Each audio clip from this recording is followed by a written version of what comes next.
Assalamualaikum warahmatullahi wabarakatuh. Waalaikumsalam warahmatullahi wabarakatuh. Bismillahirrahmanirrahim. Alhamdulillahirabbil alamin. Alhamdulillah ala nikmatil Islam wa kafa biha min ni'mah. Walhamdulillah alladzi ja'alana min ummati sayyidina Muhammadin sallallahu alaihi wasallam. Allahumma shalli wa sallim ala sayyidina Muhammadin miftahi babi rahmatillah adada ma fi ilmillah.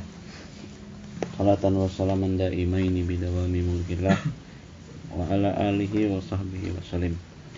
Bismillahirrahmanirrahim. Lanjutkan kajian kita dalam kitab Al-Budurut Thali'ah, syarah dari Risalatul Jami'ah. Masuk kita ke bagian yang selanjutnya tentang ma'asil jawarih, maksiat jari anggota tubuh. Faqala musannifu rahimahumallah wa nafa'ana bihima wa bi ulumihima fid dharaini amin. Ma'asil jawarih, maksiat anggota tubuh.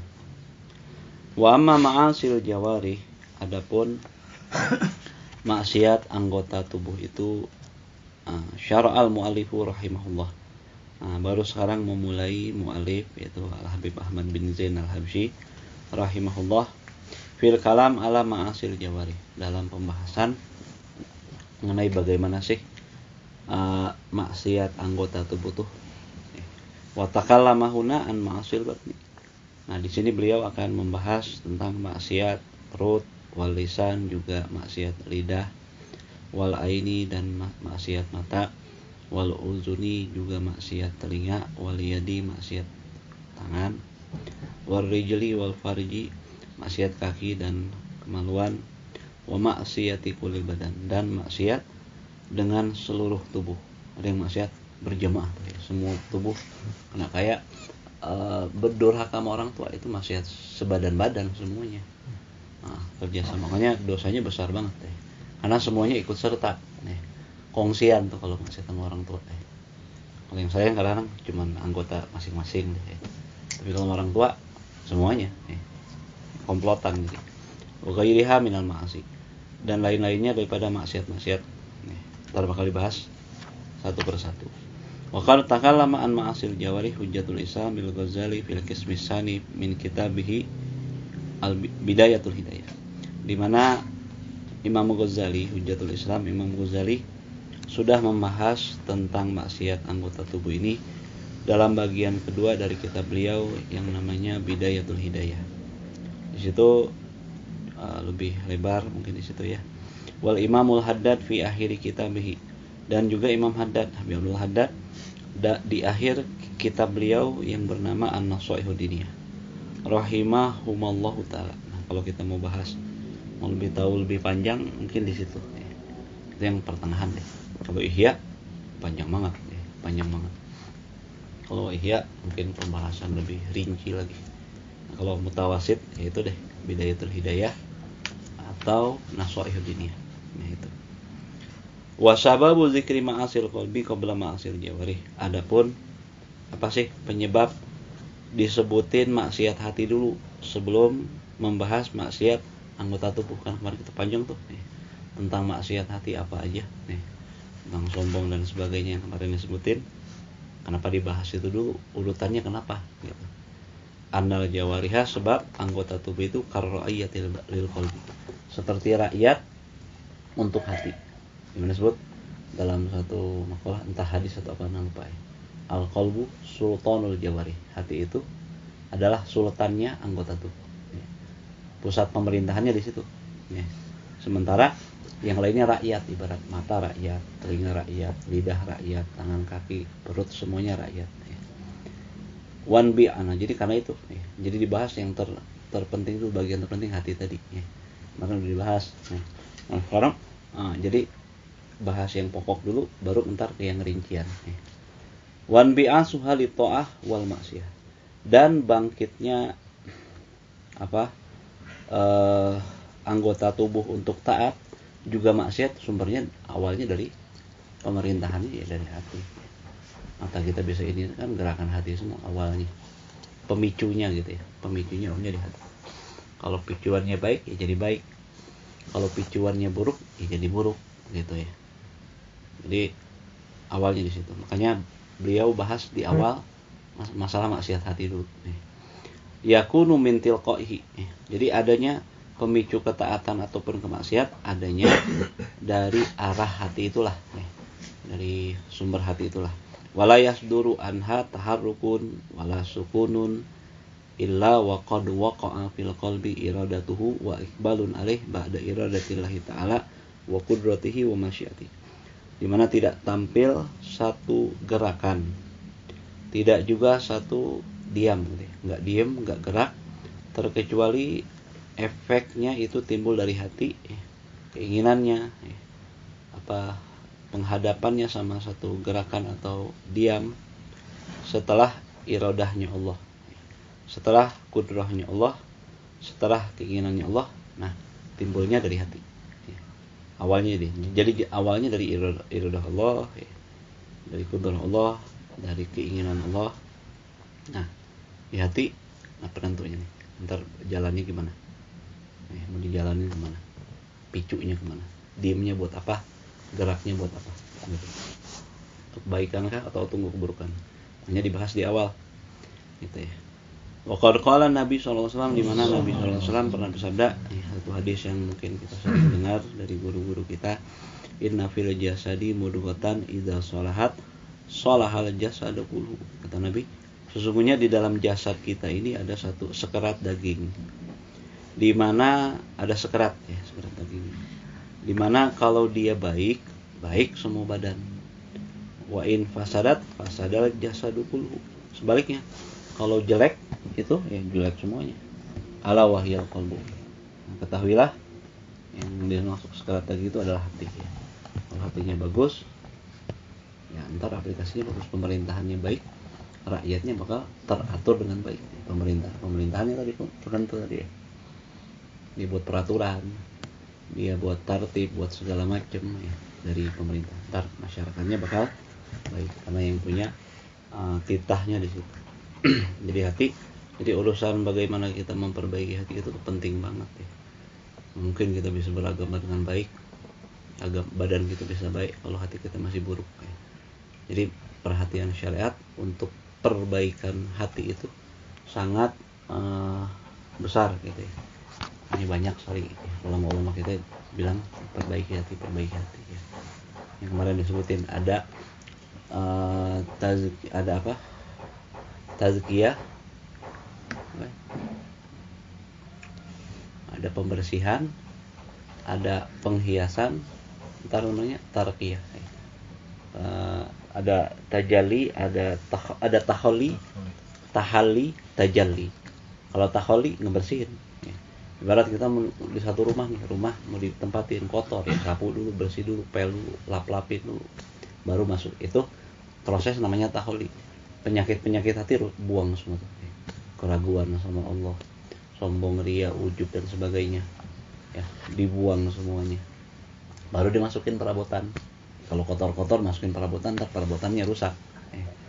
Gitu ya, ada rayap, ada apa kotor kok ya, ada kecoa atau apalah semacam-macam. Kalau sudah bersih, masukin perabotan. Perabotannya bakal bagus, bakal nyaman juga. Ntar bakal datang di puncaknya disebut tajalli. Ya. Ma'rifat sama Allah Subhanahu wa taala, gitu ya. Wa'lam anna jawarihaka ra'iyatuka wa annaka mas'ulun anha. Lalu ketahuilah, ini juga yang disebutin sama Syekh Abdullah bin Ahmad Basaudar. Kalau kita baca hadroh tiap Selasa sore dulu ya. Beliau bilang apa? Ketahuilah bahwa anggota tubuhmu itu baik dari mata, telinga semua, ra'iyatuka adalah rakyatmu. Ini sesuai dengan Nabi nyebutin tadi. Apa? Kulukum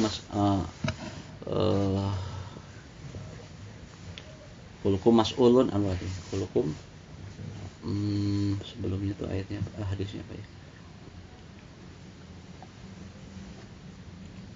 Jadi setiap kalian itu adalah pemimpin, dan setiap pemimpin akan dipertanyakan mengenai kepemimpinannya, rakyatnya gimana, dipakai apa. Jadi nggak harus pemimpin itu jadi presiden, malah jadi gubernur. Kita semuanya presiden untuk diri kita ya. Mata kita kan yang ngatur, telinga kita yang ngatur ya. Dipakai buat apa tuh? Tangan, semua anggota tubuh ya. Jadi kata beliau, anggota tubuh itu layaknya rakyat kita juga. Kita yang punya kendali kan di situ. Nah, wa annaka mas'ulun dan sesungguhnya engkau akan dipertanggungjawabkan tentang rakyatmu gimana. Sebentar di akhir masa jabatan bakal ada pertanggungjawaban jabatan ya. Nah begitu juga kita akan ada pertanggungjawaban jabatan kita untuk memimpin anggota tubuh kita. Ini nikmat dari Allah sebenarnya dipakai apa nih ya. Kasih nikmat bisa lihat segala macam ya. Lihat kita dengan sempurna, bukan hanya bisa lihat media jauh dekat, bisa menghindar dari keburukan ya. Ada sesuatu yang bahaya bisa kita hindari ya. Itu kan masya Allah nikmat, cuman jarang mungkin kita merenungkannya di situ ya. Nah di situ juga kita dikasih lihat warna coba kalau kita nggak dikasih lihat warna udah hitam putih aja kayak zaman baheula nggak enak juga kan masya Allah banyak nikmat cuman mungkin kita kurang mensyukurinya, mungkin karena kita kurang mentafakurinya jarang merenungkan. Coba dikasih buta, coba kita pejemin mata kita, kata ulama biar tahu nikmat mata kita nih. Pejemin barang ya 2 jam 3 jam sambil aktivitas ngerasa yang nikmat mata tuh baru mata belum yang lain-lainnya gitu ya. Jadi perlu perenungan juga biar timbul rasa syukur kita kesananya, biar kita patuh sama Allah maksudnya ya. Kan syukur itu bukan hanya ngucapin alhamdulillah, tapi kesananya ada syukur anggota tubuh, syukur hati yang penuh dengan pengagungan sama Allah. Syukurnya badan tuh dengan apa? Dipakai benar. Silakan menikmati anggota tubuh kita, tapi selama dalam koridor yang tidak dilarang sama Allah Subhanahu wa taala. Mau pakai untuk apa, cari sesuatu daripada dunia yang halal, silakan. Untuk menikmati dunia yang halal biar kita tuh juga nikmat kan ya. Gimana kita mau tahu nikmat Allah kalau kita nggak ada indera ini? Indera ini fungsinya kita biar tahu, oh ini nikmat Allah, masya Allah nikmat ya. Kesananya biar syukur ya. Yang dipakai untuk apa? Menikmati juga boleh, tapi tahu batasan di sini ya. Dan nggak lupa kita pakai juga untuk apa, patuh sama Allah, selain kita gunakan untuk mungkin kesenangan kita yang masih dalam koridor halal gitu ya gitu. Nah jadi bakal dipertanggungjawabkan sama Allah. Wahya syahidatun alaika yaumal qiyamah, dimana anggota tubuh ini, indera-indera kita ini bakal menjadi saksi untukmu di hari kiamat. Bakal jadi saksi kita punya saksi. Misalkan kita cuman interaksi sama diri kita, nggak ada interaksi sama siapapun, tetap aja ada pengadilannya. Kan ini rakyat kita nggak ada urusan sama siapa-siapa, hidup di rumah, di kamar, nggak keluar. Misal dari lahir sampai meninggal, tetap aja ada saksinya gitu ya, tentang bagaimana kita adil gak atau kita zolim gak sama anggota tubuh kita tadi. Ini kan siapa yang begitu ya. Nah intinya maksudnya tetap bakal ada pertanggungjawaban, sekalipun kita nggak punya siapa-siapa, hidup nggak menikah sampai meninggal misal ya, tetap aja ada tanggung jawabnya. Ini kan kalau udah nikah ada lagi tanggung jawab tambahan, punya anak ada lagi tanggung jawab tambahan, punya rakyat aduh repot banget ya. Nanggung dosa sendiri aja udah susah, apalagi kalau ngurusin ntar dosa orang lain ya gitu. Nah di mana Allah Subhanahu wa taala berfirman, yauma tashhadu alaihim alsinatuhum wa aydihim wa arjuluhum bima kanu ya'malun. Wallahu a'lam bihaqiqatil murad. Summa Rasulullah, Allah nyatakan dalam surat An-Nur ayat 24, pada hari tersebut akan bersaksi pada mereka, itu pada manusia dan jin, apa? Lisan mereka jadi saksi. Bakal bilang, oh ini orang kaitah orang teh dianggo Gusti kusi fulan teh keur kieu. Ya Allah, ya Rabb, ini lidahku dipakai buat ini. Pakai ini, dipakai zikir, alhamdulillah. Pakai sholawat sama Nabi, alhamdulillah. Pakai buat hal-hal yang baik, alhamdulillah. Jadi senang layaknya kita dalam pengadilan ada saksi baik, alhamdulillah. Semoga nih selamat nih dalam pengadilan gitu ya. Gimana sih? Cemas, harap cemas dalam pengadilan gimana sih? Nggak ada pengadilan yang lebih rinci dibandingkan pengadilan Allah Subhanahu wa taala. Nah, dia jadi saksinya tuh. Saksi utamanya itu anggota tubuh kita. Sebelum didatangkan mungkin saksi-saksi lain ya. Ntar tempat juga bakal jadi saksi ya. Kita nih dipakai misalnya rumah kita, kamar kita dipakai apa? Ini bakal jadi saksi semua. Batu segala macam, baju bisa jadi saksi juga ntar ya. Semua yang benda-benda mati pun bakal Allah antaqallahu alaihim ya. Allah bakal buat mereka bisa bicara. Dengan kuasa Allah semuanya jadi bicara, bersaksi atas kebaikan atau keburukan setiap orang atau jin gitu ya. Wa aidihim, juga kaki mereka. Kaki bisa ngomong tadi ya. Wah, bingung tuh kaki bisa ngomong. Yang enggak yang mustahil kalau Allah punya kuasa. Hal yang ringan aja. Bukan hal yang besar bagi Allah. Wa arjuluhum, dan kaki tangan dan aidihim, tangan mereka, wa arjuluhum, dan kaki mereka, bimakan wiyam. Apa saksi buat apa? Terhadap apa yang telah mereka lakukan, baik buruk ataukah baik ataupun buruk. Fala tastamilha illa fi maradillahi ta'ala. Maka jangan gunakan anggota tubuh kita melainkan di jalan yang diridhoi Allah Subhanahu wa taala. Ya, susah ya.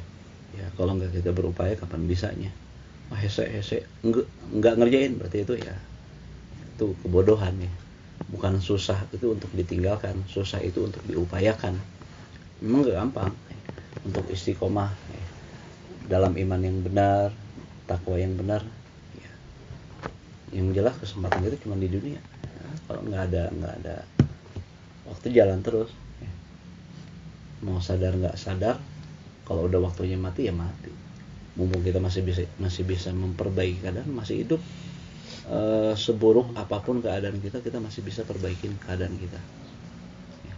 Jangan sampai waktu itu habis untuk memperbaiki. Jadi cari ridho Allah. Gitu ya. Fallahu subhanahu wa ta'ala khalaqaha laka litasta'ina biha ala amri ma'asyika wa ma'adik la anta'siyahu biha. Maka sungguh Allah Subhanahu wa taala menciptakan anggota tubuh itu untuk digunakan untuk urusan kehidupan dunia kita, ma'ash. Untuk cari duit, cari rezeki yang halal, bakal diri kita, bakal istri kita, bakal anak kita atau orang tua kita. Atau apapun yang kita butuhkan, silakan yang halal, ridho Allah.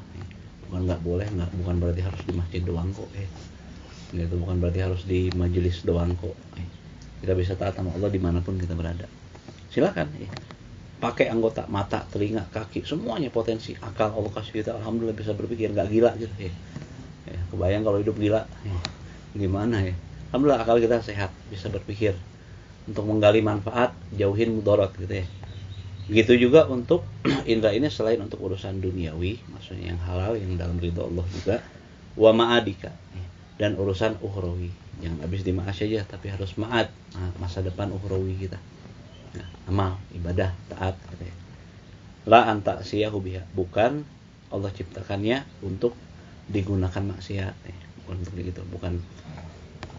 Jadi Allah Subhanahu wa taala ini kalau kita ibaratkan motor atau apalah, mobil. Ntar misalkan beli mobil apa, Toyota merek apa? Atau Honda Jazz misalkan ya. Ntar dari pabriknya nih ada aturan pakai ya. Ini kalau mau pakai harus diangetin segala macam nih, ada aturan pakai. Ntar ada warnanya, jangan pakai ini, jangan ini. Bahan bakarnya harus ini, jangan pakai minyak dialantah, ntar rusak ya. Tentu, kenapa? Si pabrik lebih tahu, dia yang buat tahu cara usernya gimana, makanya gimana. Nah Allah Subhanahu wa taala lebih tahu dari kita. Kita tahu ya, ilmu kita jauh, nggak ada apa-apanya. Allah tahu ini yang baik, ini yang buruk.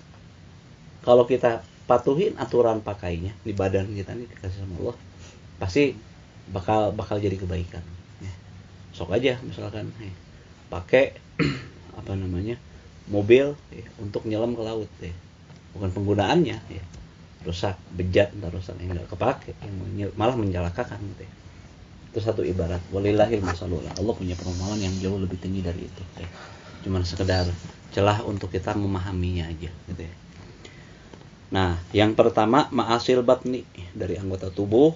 Beliau bahas pertama tentang maksiat perut. Perut bisa maksiat, memang perut bisa gerak. Iya, yang masuk ke perut, maksudnya yang perut memang nggak bisa menggapai. Memang perut nggak bisa menghindar, tapi perut jadi gudang sesuatu ya. Apa suatu kebaikan atau suatu keburukan, halal atau haram tadinya. Fama'asil batni, maka maksiat perut itu mislu, contoh banyak di antaranya yang paling perlu kita jauhin banget, akli riba, makan riba. Badal mu'alif rahimahullah fil kalam an ma'asil batni. Lalu memulai Al-Habib Ahmad bin Zain mu'alif dalam bahasan mengenai maksiat perut. Wa min ma'asi aklu riba. Di antara maksiat perut itu adalah makan riba. Wa huwa minasab ilmu wiqad. Di mana riba, makan riba ini merupakan 7 hal yang bisa mencelakakan orang. Dari sekian banyak dosa, dosa pang badagna, dosa yang paling besar, dosa yang paling buat orang bisa jadi belangsak. Ibarat ini penggunaan yang paling salah nih. Kalau tadi misalkan dari pabrik bilang gunakan untuk ini, jangan ini. Ini penggunaan yang paling salah, yang paling mudorot nih. Ai al-muhlikat, itu mencelakakan, itu adalah makan riba. Nih. Ada 7 dosa tak paling besar. Di antaranya makan riba. Nah, sekarang udah mungkin dianggap biasa. Ada kumaha ya tuh. Mun riba mal hirup orang, wah itu akidahnya udah rusak tuh ya. Padahal ya kita ini selalu suuzon, seakan-akan Allah nggak kasih kita rezeki. Nah, ini itu yang buat kita jadi maksiat mulu ya. Makanya di antara biar kita jangan sampai terjun sana, ya kuat-kuatin akidah kita. Ya. Masa sih ya, Allah tinggalin kita? Ya Allah udah janji kok. Semua yang ada di permukaan bumi ini Allah bakal kasih rezeki kan. Ya. Kucing aja dikasih makan, walaupun lari-larian apa tetap aja makan gitu ya. Tikus apa semua makan. Ya. Apa namanya binatang melata, semut segala macam deh. Walau mereka jarang yang nyimpen, apalagi kayak burung ya. Burung tuh perempuan dalam tawakal yang belum bisa dibahas tentang tawakal. Hewan yang paling tawakal tuh burung. Burung nggak pernah nyimpen buat besok. Ambil cari sekarang, ya habis sekarang. Nih, gitu ya. Burung tuh yang perempuan dalam tawakal yang luar biasa. Ya itu nggak pernah satu hari pun burung nggak gagal cari makan. Ada aja. Cuman kita bingung ya, mereka nggak sekolah SD sampai kuliah ya. Nggak ada ngelamar ke perusahaan apa, nggak jualan di pasaran, wala apa dapat aja, ada aja. Begitu ya, dikasih. Masa kita nih makhluk yang lebih mulia dari hewan gitu ya. Kita hayawanun natik, kita manusia yang bisa bicara, bisa punya akal. Mestinya ya kita bisa dapat lebih dari itu. Wah, kita lagi beriman sama Allah, lagi kita taat sama Allah, jangan ganggu gitu ya. Ini kadang-kadang masalahnya kita ya keyakinan sama kita sama Allah nih memang kadang-kadang agak sakit gitu ya. Harus disehatin gimana caranya. Kalau sehat insya Allah syariatnya juga akan lebih mudah. Yakin kok. Wah, kalau memang Allah mau kasih rezeki hari itu, dia kerja nggak kerja, dalam keyakinan ya, dalam keyakinan tetap bakal datang. Walaupun di dalam kamar kunci, tetap bakal dapat. Nyampe nggak keyakinan sama kita sampai situ ya? Kan kita masih ragu-ragu aja gitu ya. Maksudnya itu keyakinan yang semestinya begitu ya, tapi tanpa Nabi ngajarin kita untuk tetap berikhtiar gitu ya. Maksudnya keyakinan tetap begitu ya. Bukan kerja yang membuat kita dapat hasil, bukan usaha yang membuat kita dapat makan atau minum ya. Tapi tetap pengaturan Allah lah yang buat kita dapetin itu semua. Itu yakin, jangan kepedean sama diri kita. Oh, panorama gawe pasti menang. Enggak ya. Mungkin perusahaannya bangkrut, akhirnya nggak bisa bayar. Wah, orang mah geus loba barang, konsumen banyak, udah laku banyak, wah ini mah bakal tajir atau dirampok dan sebagainya. Macam-macam skenario Allah tuh banyak ya. Bisa menggagalkan semua sangkaan kita, dugaan kita, usaha kita ya. Itu satu gambaran, tapi skenario itu jauh lebih rumit dari yang mungkin kita pikirkan ya. Jelas kita nggak boleh ragu ya, bahwa semuanya mudabbir kulul umur, Allah mengatur segala sesuatu termasuk rezeki di situ ya. Nah, jadi ini kan banyaknya mungkin riba ini kok bisa berkembang di kita ya. Bisa besar, wah bang tajir jadi triliuner ya. Padahal duitnya dari muslim juga ya. Kadang-kadang mungkin dari petani, dari mana bisa jadi kan gitu kan, datang ke bank ini ya gitu ya. Padahal dari muslim juga gitu ya. Akhirnya terjerumus juga muslim ke situ juga ya. Macam-macam kayaknya kalau nggak riba nggak hidup gitu ya. Ya, belajar jihad untuk tinggalin itu, apalagi itu kan masalah dosa besar ya. Tinggalin, yakin kalau udah waktunya kita dapat apapun itu, mau rumah kah, kendaraan kah, kadang-kadang di situ kan kadang cuman nggak sabar masalahnya kita, mungkin nggak sabar atau nggak yakin ya. Ada yang nggak yakin untuk minjem ke bank mah orang elektrik usaha kumaha ya. Kalau nggak pinjem ke bank mah, misalkan riba maksudnya, riba. Kalau kita nggak ngeriba mah, gimana mau bisa punya kendaraan? Kalau udah waktunya, mesti dapat sabar, waktunya aja. Nah ini kadang-kadang nggak sabar juga, ya nggak yakin juga, kita kurang maksudnya. Nah, dikauli Nabi SAW, sebab Nabi SAW nyebutin ijtanibus sab'il mubiqat, hindarilah oleh kalian 7 perkara yang bakal mencelakakan.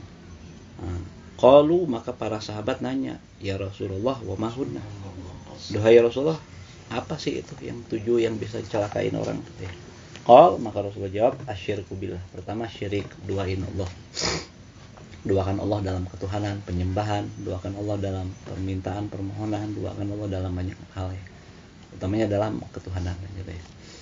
Nah, memandang bahwa ada sesuatu yang layak disembah selain Allah, nah itu syirik besar ya. Syirik itu macam-macam, ada syirik besar, ada syirik kecil. Tapi yang dimaksudnya syirik besar. Syirik kecil pun ya kalau kita nggak obatin, takutnya ntar ke syirik yang besar ya, begitu. Nah, syirik, sebab Allah itu nggak mau diduain. Allah itu lebih pencemburu dibandingkan perempuan yang dipingit. Ada perempuan dipingit pencemburu banget. Kemana dia handphone SMS dari siapa? Wah Allah jauh lebih cemburu dari itu. Allah nggak mau diduain. Coba ya, kalau kita ambil sinyalnya, berarti Allah sayang sama kita dong ya. Nggak mau diduain ya. Jangan nyembah selain aku ya. Jangan nyembah selain Allah ya. Jangan nyembah selain Allah, jangan minta selain Allah nggak mau diduain. Artinya Allah sayang sama kita ya. Dan Allah memang mau ngasih kita, Allah mau ngatur kita, Allah mau ngasuh kita. Cuman kitanya mau diasuh nggak? Kitanya mau diperhatiin sama Allah nggak? Ya. Wujudnya apa? Kalau kita mau itu, ya kita ya mengesahkan Allah dalam penyembahan, permintaan, pandangan, minta perhatian dan perhatian Allah gitu ya. Nah, syirik pertama syirik billah. Wasihir, kedua sihir. Sihir ilmu hitam gitu ya. Ilmu yang ya dekat juga sama kesyirikan, kekafiran gitu ya. Gimana? Dukun. Perdukunan ya. Tapi dukun gimana ya? Dukun ada dukun medis, ada dukun yang gaib-gaib gitu dah ya. Minta tolong sama jin dan sebagainya gitu ya.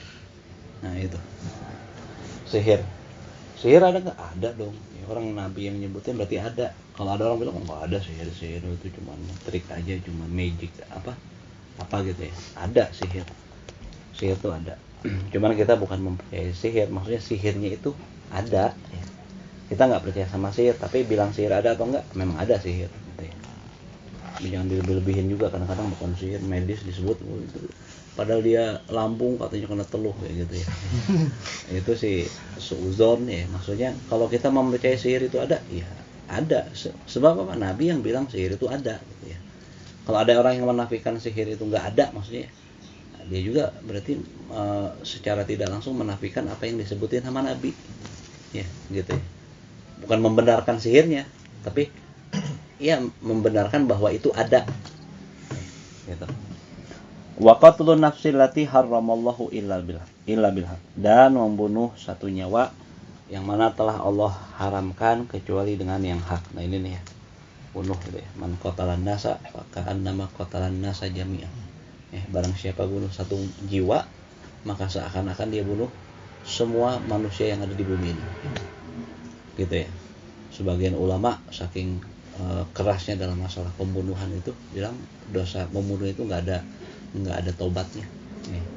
Tapi itu bukan pendapat kuat. Pendapat kuat tetap semua dosa bisa diampuni, termasuk syirik, asal nggak dibawa mati, maksudnya udah ditobatin gitu ya.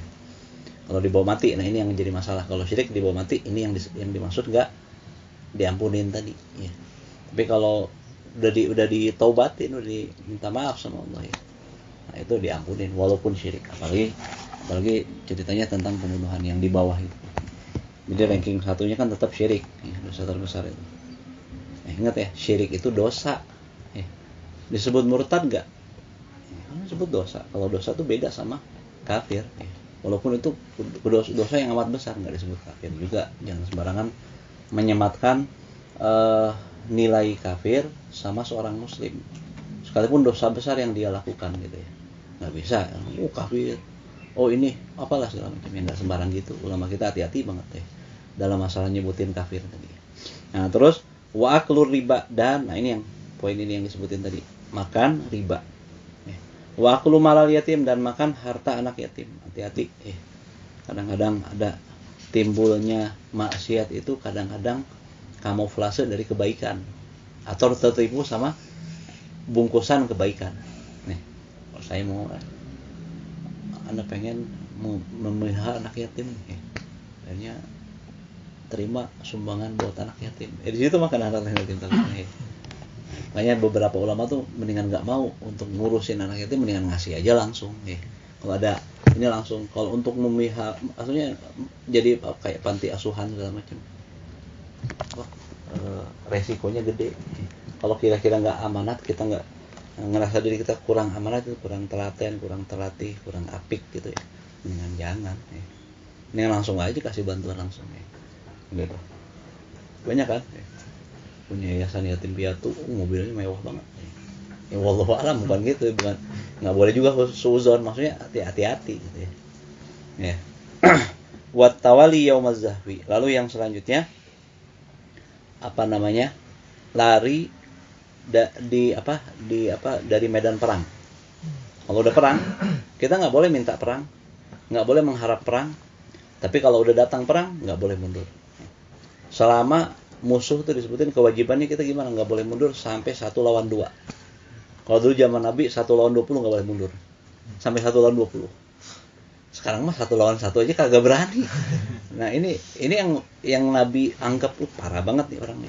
Nabi berlindung dari ini, minta tiap pagi sampai sore, Allahumma inni a'udzubika minal hammi wal hazan. Allah, aku berlindung padamu daripada sumpek dan sedih. Wa a'udzubika minal hammi wal hazan wa a'udzubika minal ajzi wal kasal. Aku berlindung padamu juga dari ajaz dan kasal. Ajaz tuh ngerasa enggak sanggup, orang enggak bisa. Itu aib itu ya. Belum apa-apa udah ngomong enggak bisa. Nah, ini akhirnya buat orang tuh enggak bisa, jadi enggak ada kemampuan karena ya tadi intinya sih kecil hati, malesan. Jika orang tuh bisa. Tahajud kumaha orang gitu. Bisa. Ini enggak bisa sampai matinya. Kenapa? Perasaan tadi. Kenapa nggak dicoba dulu, dilawan dulu, dilatih dulu sampai kita bisa ya. Ini aja Rasulullah minta jangan sampai ada perasaan gitu. Kecil hati apa ya? Kalau bahasa gitu tuh? Minder ya. Minder, jangan minder gitu ya. Syariat nggak ngajarin kita minder ya. Terus diantaranya minder tuh arti aja. Ajzi wal kasal dan malas. Ya, kalau udah malas datang ya. Jangankan sholat taraweh 20 rakaat, insya Allah witir 1 rakaat sambil duduk aja malas. Ya. Apa susahnya zikir subhanallah, banyak yang nggak bisa nih. Malas gitu ya. Ini malas, Rasulullah minta perlindungan. Wa'udzubika minal jubni wal buhur. Nah, di antara yang Rasul minta perlindungan jubun, pengecut. Ini pengecut sifat yang dianggap buruk sama Nabi, pensyariat ya. Nabi yang musyari'il azam Rasulullah ya, pensyariat. Musyari'il hakiki ya Rasulullah. Rasulullah musyari' pensyariat. Rasul jadi di mata Rasulullah pembentuk syariat, Rasulullah pembentuk syariat kan ya. Bahwa sifat pengecut itu buruk. Apa? Ketika kita pengecut, banyak hal dari agama yang nggak bisa kita lakukan. Jangan jadi pengecut. Takut apa sih? Takut nggak dapat rezeki dari Allah. Takut mati, keamanan dari Allah. Yang mudarat dari Allah semuanya, gitu ya. Jangan sampai kita jadi pengecut. Nah, kalau zaman dulu sahabat Nabi 1 sampai lawan 19 masih maju, nggak boleh mundur. Pada awalnya syariat perang itu, gimana ya gitu ya? 1 lawan 20, 1 lawan 19, kencing di celana kalau gitu ya. Maksudnya kita bukan duel tangan kosong lagi di situ ya. Duelnya mau pakai senjata segala macam, kecamuk perang luar biasa. Tapi sahabat Nabi luar biasa, apalagi yang awal-awal tuh ya. Sampai akhirnya diringankan. Jadi nggak boleh mundur kalau selama masih 1 lawan 2. 1 lawan 2 masih harus maju. Kalau 1 lawan 3, ini udah memang di luar umumnya kemampuan orang. Boleh mundur kalau gitu. Tapi kalau 1 lawan 2 nggak boleh mundur. Kalau mundur juga 1 lawan 2, ini termasuk dosa besar. Ntar ada peraturannya tentang jihad. Nanti ada yang mau dihapus pendidikan jihad yang ngawur ya. Itu kan bukan kita minta jihad, bukan kita cari masalah, tapi itu kan tentang pertahanan. Mana kala dibutuhkan jihad itu kan butuh ya. Mana sih negara yang nggak ada tentaranya, kan tentang jihad juga sama aja sih sebenarnya. Kurang memahami aja di situ ya. Bukan teroris, bukan radikalis, tapi itu bentuk pertahanan di situ ya. Mana kala memang dibutuhkan, materi itu harus ada. Kan konyol. Kalau semuanya polisi, tahu ada serangan dari luar, wah gimana, nggak ada kemampuan perang, nggak ada apa, itu ya bahaya ntar itu ya. Sistem keamanan juga dalam Islam tuh ada gitu ya, tentang bab jihad tadi. Wa qazful muhsanatil mu'minatil ghafilat. Lalu yang terakhir, yang ketujuh, menuduh seorang muslimah baik-baik ya, bahwa dia melakukan perbuatan zina. Ini sadar nggak sadar, wallahu a'lam masuk ke sini atau enggak ya. Ucapan di antara kita di setiap tempat ada istilah masing-masing. Di Sunda mah anak jadah, anak haram jadah. Berarti kalau kita ngomong begitu ya, nggak tahu sih masuk atau enggak ya, wallahu a'lam. Kalau misalkan diniatin ya jelas. Kalau diniatin anak haram jadah atau budak ya, berarti dia nuduh ibunya melakukan perbuatan zina. Hati-hati, dosa besar tuh, bisa gugurin banyak amal kita gara-gara itu. Kalau bahasa Palembang anak kampang, bahasa Betawi apa tuh, anak jadah ya, macam-macam ada tuh. Hati-hati, bahasa gitu dibuang haram jadah sia tuh ya. Tapi alhamdulillah beriring waktu sih kayaknya udah makin hilang tuh bahasa. Tapi ada bahasa lain lagi baru bahasa, cuman dirubah doang sih sebenarnya. Ada bahasa sekarang ya, apa ya, bahasa kerennya apa tuh. Kalau Allah Ta'ala, Allah Subhanahu wa Ta'ala, artinya menuduh seorang muslimah itu nggak sembarangan. Ada orang misalkan masuk hotel, misalkan ini yang terburuk ya, masuk hotel laki-laki sama perempuan. Pertama kita kenal dia nggak? Itu yakin itu bukan suami istri satu ya. Kan Islam itu ya hukum bizawahir, menghukumi yang zahir ya. Kita nggak tahu ya sudah. Kalau kita tahu itu memang bukan suami istri, jelas itu ya. Satu, masuk satu ruangan berduaan, bisa kita tuduhin belum cukup masuk ruangan ya jelas itu salah. Berduaan dalam satu tempat yang bukan muhrim tetap salah. Tapi kalau untuk tuduh zina, tar dulu untuk menuduh zina, untuk apa tuduhan zina itu bisa disematkan sama orang, harus ada 4 saksi yang lihat mata gini nih. Nah, lihat nggak kira-kira, wah itu zina sih, mata keluar dari semak-semak berduaan zina, nggak bisa gitu. Kalau kita nggak bisa datangkan 4 saksi, masuk ke sini. Kenapa sih kok gitu? Kan yang udah galibnya begitu, masuk. Kalau duaan pasti zina, pasti nggak juga. Dan masalah zina ini dosa yang di sama syariat, kalau kita belajar fikih agak dalam dikit ya, disebutin dosa yang ya tarattab alaihi tasatur ya, yang dipinta untuk ditutupin, jangan dibuka. Ini berkaitan aib ya. Berkaitan aib jangan dibuka-buka ya. Terjadi masalah banyak hal ya.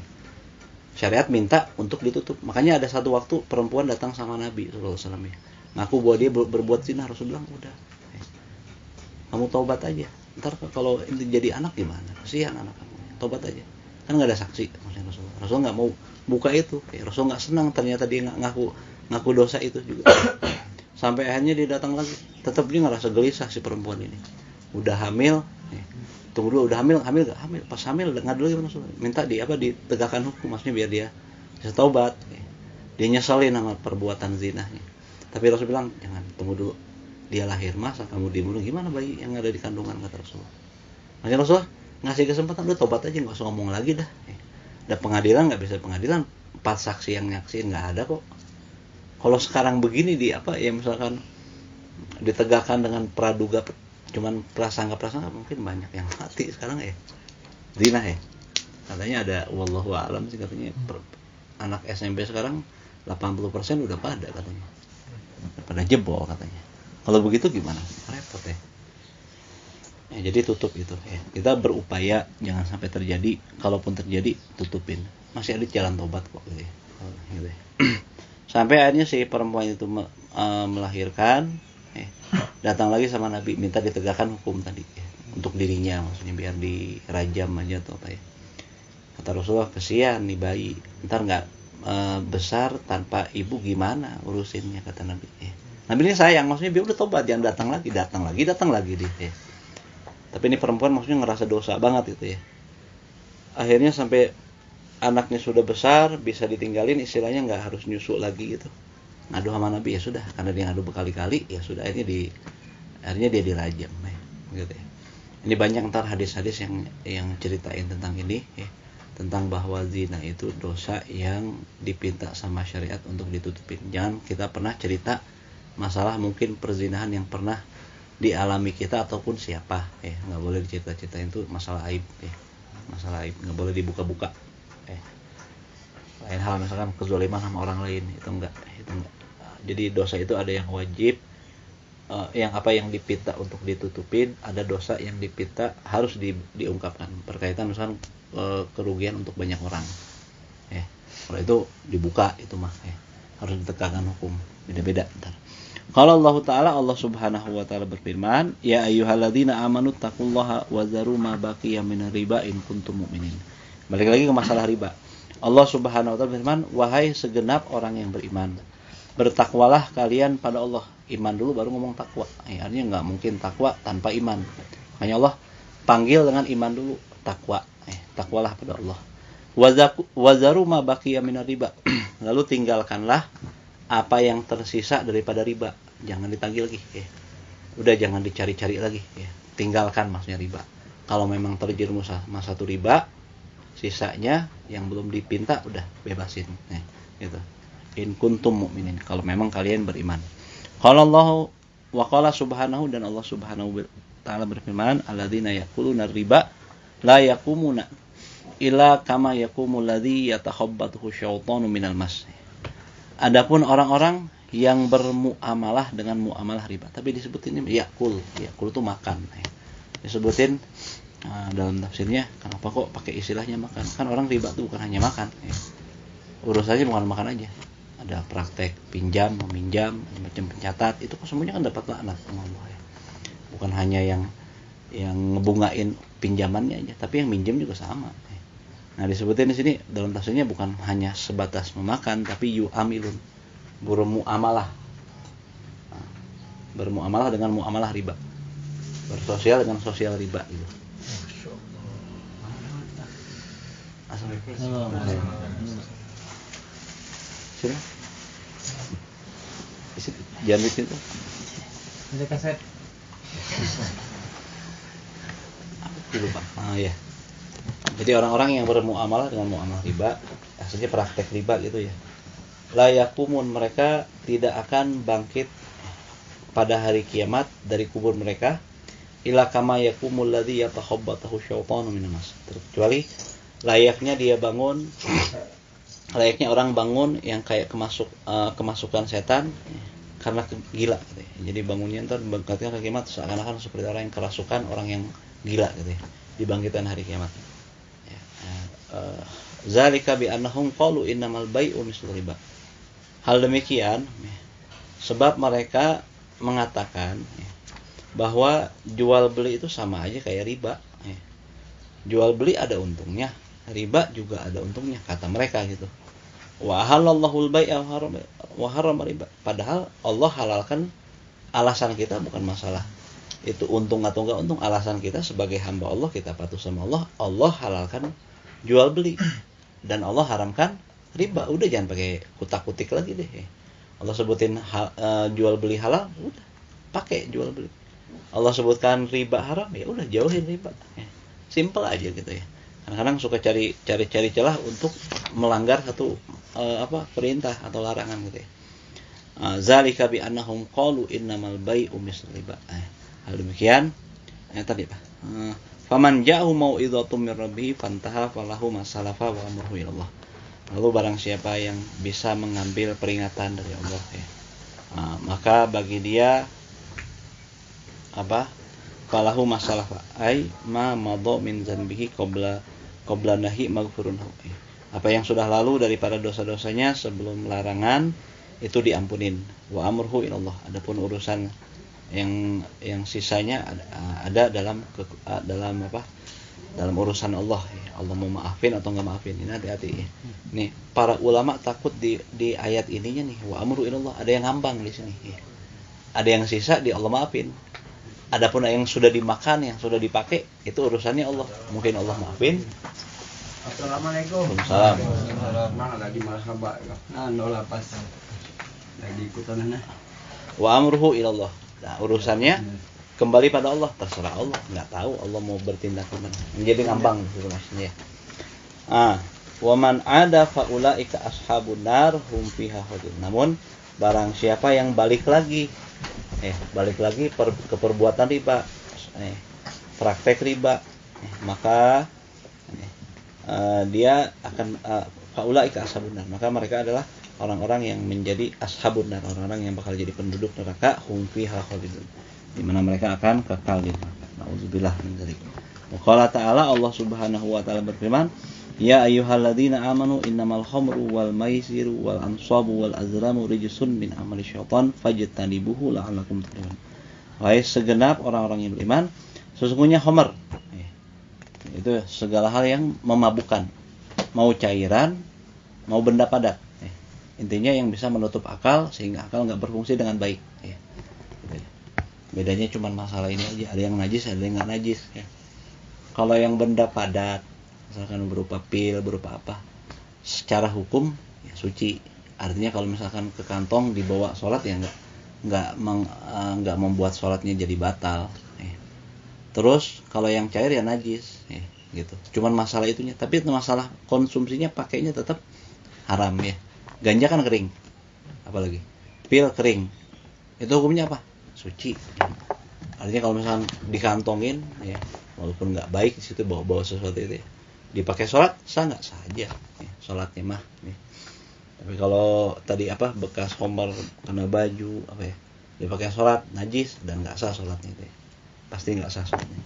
Nah, Allah haramin homer, wal maisir juga judi, wal ansab juga berkurban untuk berhala, wal azlam juga mengundi nasib dengan anak panah. Zaman dulu ada, kalau misalkan mau keluar ini nih lemparin anak panah atau gitu ya, yang ngarah kemana gitu ya, pokoknya jadi kayak kayak dadu kayak gitu. Nah, itu maksudnya ngeramal-ramal, maksudnya di sini ya, ngeramal sesuatu, jangan ngeramal-ramal ya. Nah, itu semua homer, judi, kurban untuk berhala, ngeramal-ramal tadi rijsun min amali syaitan, adalah perkara yang keji di antara perbuatannya syaitan. Fajtanibuhu la'allakum tuflihun, maka hindarilah ia, semoga agar kalian beruntung. Nah, terakhir, wariba min akbaril kabair, di mana riba itu merupakan dosa yang paling besar, dosa besar ya. Dosa besar itu banyak, tapi di antara sekian banyak dosa besar ada yang paling besar, di antaranya riba. Yang tadi sebutin, sisanya yang 6 tadi, yang 7. Syirik, ya, sihir, bunuh orang, ya, terus makan harta anak yatim, lari dari perang, ya, menuduh zina seseorang, gitu ya.